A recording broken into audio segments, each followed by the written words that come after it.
লবণ দিচ্ছি না লবণ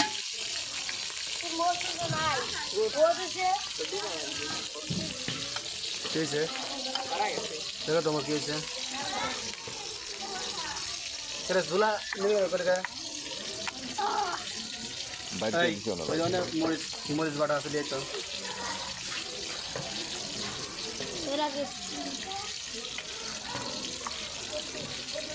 না হ্যাঁ লাইভে ঢোকা নিচ্ছে না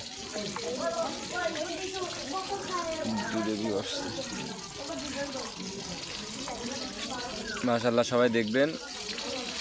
এখানে দেখেন অনেক মানুষ কাজ করতেছে একটা রোস্টের পিছনে কত মানুষের কষ্ট মুজাহাদা আপনারা মনে করতে পারেন যে রোস্ট নাম শুনলেই খেতে